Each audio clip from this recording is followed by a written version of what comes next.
As the first light of morning spills across the African savanna, a soft rumble stirs deep in the chest of a female African elephant. Her name is not spoken, but her identity is etched in the memories of her herd.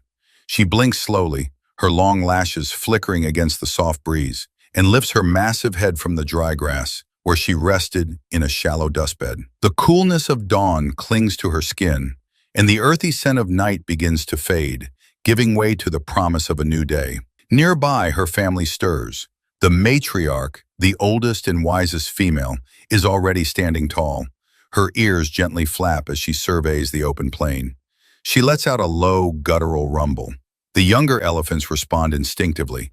The bond between them is invisible, but unbreakable.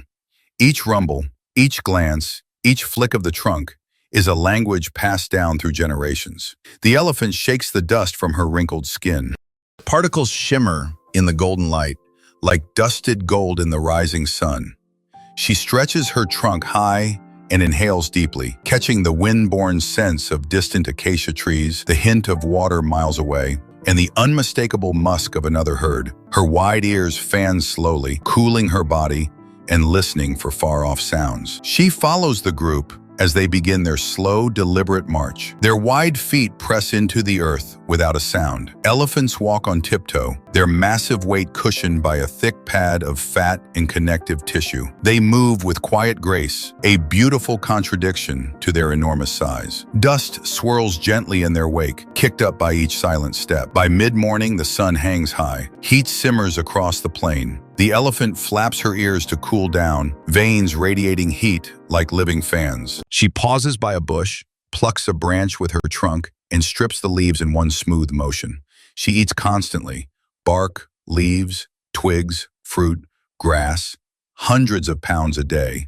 Her digestive system is massive, but inefficient, so she feeds without pause. A calf, just a few months old, toddles beneath her. His small trunk flails as he tries to mimic the adults. He stumbles, lets out a squeaky trumpet of frustration, and a ripple of amused rumbles passes through the herd. The young are cherished, doted upon, fiercely protected. Every calf belongs to everyone. They learn not just by watching, but by being embraced, corrected, encouraged. Just before midday, they reach a watering hole.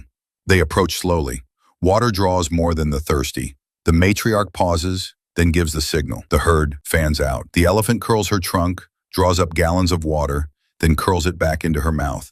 Again and again. She sprays her back and flanks, the water sparkling as it runs down her dusty skin. Nearby, another female brushes her trunk gently along the side of an elder. The older elephant leans into the touch. It looks like a greeting, but it's more than that. Elephants communicate in ways few fully understand, with touch, with sound, even with seismic vibrations. They feel each other's presence through the soles of their feet, sensing subsonic rumbles from miles away. It is a language built on patience and deep, quiet understanding. By early afternoon, they move again. Shade is rare, but they find some beneath a cluster of baobab trees. The elephant leans her body against the bark, rests one leg, eyes half closed. Even in rest, she is not still. Her ears twitch, her trunk sways. Her mind remains alert. She dozes lightly, the only kind of sleep elephants allow themselves. Deep sleep comes only when they lie down, and only when they feel completely safe. During these moments, the rhythm of the herd slows. Calves nuzzle their mothers. Older siblings playfully wrestle. Some elephants chew lazily on branches, savoring the stillness. The elephant shifts her weight and lets out a deep sigh. Her world is always moving, yet within it, a quiet peace flows, passed down like breath from generation to generation. Later, the herd shifts course. There's a scent on the wind, faint but familiar, a place they've been before. The elephant remembers. She was young the first time they visited the dried riverbed to the east. For elephants, memory is not a feature. It is survival. They remember water, they remember danger, they remember each other. And they remember the ones they've lost. The herd slows near a shallow depression in the ground. The matriarch stops. No command is needed. They all pause. The elephant knows this place. She had a sister once, just 2 years apart. They played in the mud, slept side by side. Years ago, her sister fell ill. The herd stayed until the end, right here. Now, every time they pass, they stop. Some reach their trunks to the ground, others stand in stillness. It is a ritual of memory and mourning, wordless but unmistakable. Elephants return to the bones of their loved ones. They touch them, linger in silence. Scientists try to explain this, but anyone who has seen it knows. It is not instinct, it is emotion. There is grief here, and memory, and love. And that love doesn't end with death. Elephants comfort those who grieve, standing close, touching, simply being present. In these moments, the herd softens, a shared breath of sorrow woven into their long journey. As the sun dips low, golden light stretches across the plain. The elephant walks on,